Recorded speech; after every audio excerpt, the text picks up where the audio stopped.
momento de una entrevista. Hoy hablaremos sobre la cuota campesina, nativa y pueblos originarios. Nos encontramos con Sofía Rodríguez. Ella es analista en interculturalidad. ¿Cómo está, Sofía? Bienvenida, muy buenos días. Muy buenos días, muchas gracias por la No, invitación. a usted las gracias por acompañarnos. Sofía, coméntenos qué es la cuota nativa y desde cuándo se aplica en nuestro país. Bien, la cuota nativa es establecida en el año 2002 mediante la ley de elecciones regionales y las modificaciones a la ley de elecciones municipales, y se denomina así porque inicialmente era dirigida solamente a comunidades nativas. Desde el 2014 hasta la actualidad se denomina cuota de comunidades campesinas y nativas y pueblos originarios. Ujú. Esta cuota es una acción afirmativa que busca efectivizar los derechos a la participación política de los pueblos indígenas u originarios. Estos derechos que están establecidos en la Constitución política y en instrumentos internacionales. Además, atiende al principio derecho de igualdad y no discriminación. La misma consiste en que el 15% de la lista de candidatos a consejeros regionales y consejeros provinciales debe estar integrado por representantes de las comunidades campesinas nativas y o pueblos originarios, ubicados en las provincias o regiones correspondientes. Perfecto. ¿Por qué es importante y de qué manera permite garantizar la representatividad de la comunidad? Esta cuota es muy importante, pues permite reducir la brecha de desigualdad histórica que ha existido hacia estas poblaciones excluidas históricamente, ¿no?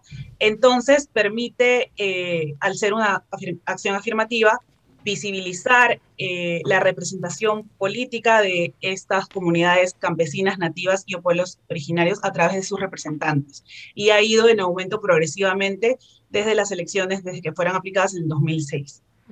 ¿De qué manera se determina qué provincias deben tener, ya sea en su consejo municipal o en su consejo regional, esta cuota nativa? Bien, el Jurado Nacional de Elecciones, para establecer las provincias y regiones donde se tiene que aplicar la cuota, lo realiza de acuerdo a, primero, tomando en cuenta la ley de elecciones regionales, las modificaciones a la ley de elecciones municipales, y dependiendo de cómo vea por conveniente, cuando esto lo amerite, es que varía este número, puede ampliarlo también, y además debe tomar en cuenta las recomendaciones establecidas por el Viceministerio de Interculturalidad del Ministerio de Cultura, que en este caso, para estas elecciones, ha sido remitido mediante oficios el año pasado. Además, debo especificar que estos criterios consisten en mantener la ubicación o número de las consejerías regionales y adicionales establecidas en las elecciones regionales y municipales del año 2018. También las nuevas provincias o regiones donde se establezca la cuota se harán de acuerdo a estos informes remitidos por el Ministerio de Cultura. También en caso de ampliación de las consejerías regionales o provinciales, esto atiende también de acuerdo al incremento de población para no afectar a la población indígena, y en caso de redistribución se tienen en cuenta también principios constitucionales presupuestarios. Ajá. Para estas elecciones regionales y municipales, ¿en qué regiones y provincias se ha previsto o cuál es la cantidad? Bien, en este caso se ha previsto respecto de las provincias en 78 de 196 provincias, ¿no? Distribuidas en 22 regiones, que esto hace un 40%. Esto de acuerdo a la resolución de 912-2021 del Jurado Nacional de Elecciones. Y respecto a las provincias, respecto de las consejerías provinciales, esto está previsto en la resolución 913-2021 del Jurado Nacional de Elecciones, y son en total 156 provincias de 195. Perfecto. Ahora, la cuota nativa es un 15%, ¿no? Como nos indicabas de la lista de candidatos. Pero ¿cómo se puede evitar que esta cuota o estas personas finalmente no sean colocados en lugares importantes, en lugares de la lista? Sí, muchas gracias por esa pregunta porque es muy importante. Este es uno de los principales problemas que se registran, ya que la cuota para comunidades campesinas, nativas y o pueblos originarios, no es una elección directa, sino es que tienen que estar consignados en la lista por lo menos como mínimo el 15%. Sin embargo, no se dice nada respecto de las ubicaciones, por lo que los partidos políticos suelen colocar a estos representantes en los últimos lugares de la lista y consideramos que este es un reto que debe ser abordado tanto en espacios de diálogo con las organizaciones de representantes de pueblos indígenas y también con los partidos políticos.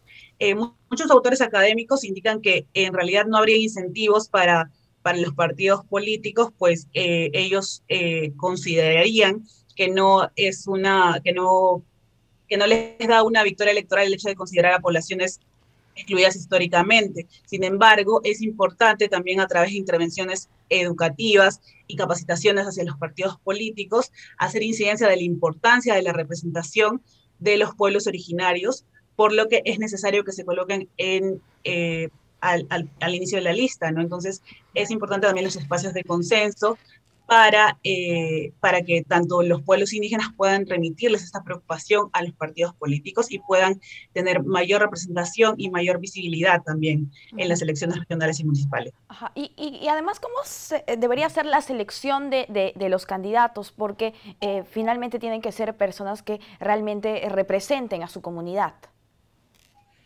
Correcto. Entonces, la selección es también una etapa muy importante, ya que es necesario de que sean en efecto representantes de las comunidades nativas, campesinas y o pueblos indígenas. Por eso también es que el Jurado Nacional de Elecciones establece ciertos requisitos para que los candidatos puedan ser presentados en la lista, ¿no? Ah, listo, perfecto. Y además recordemos que solamente se tiene esta cuota en el caso regional, provincial, ¿no? Y no se tiene, digamos, a nivel nacional en el legislativo, digamos. Sí, correcto. No hay una representación nacional y justamente esto también se viene trabajando desde la DNEF, la Dirección Nacional de Educación y Formación Cívica, porque también es muy importante una representación a nivel nacional, ¿no? Entonces también existen propuestas de proyecto de ley también que van a ser trabajadas con el grupo de trabajo de participación política de pueblos indígenas, y esto va a ir progresivamente siendo trabajado para que de acuerdo a lo que los mismos pueblos propongan, esto pueda ser concretado, ¿no? Sí, Sofía, y respecto a los requisitos, ¿podrías comentarnos? Sí, correcto.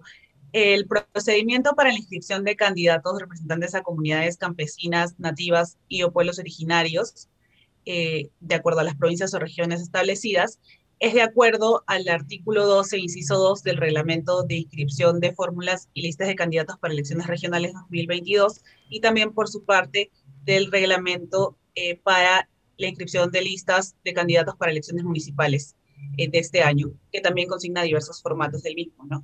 En esta última está consignada en el artículo 11, inciso 2, y en ambos casos es primero anexar la declaración sobre conciencia respecto a la pertenencia a dicha comunidad nativa, campesina y o pueblo originario, depende de lo que corresponda, y también el certificado, constancia o documento de parte del jefe, representante o autoridad de la comunidad y o pueblo originario. En su defecto de no tener esta constancia, también se puede tener un documento suscrito ante el juez de paz, donde también se deje constancia a qué comunidad o pueblo originario pertenece. Perfecto, listo. Sofía, ahora sí, muchísimas gracias por acompañarnos aquí en JN Noticias. Ha sido un gusto conversar con usted. Muchas gracias. Muy buenos Cuídese. días. Hasta una próxima oportunidad. Ahora sí, hacemos una pausa. Volvemos.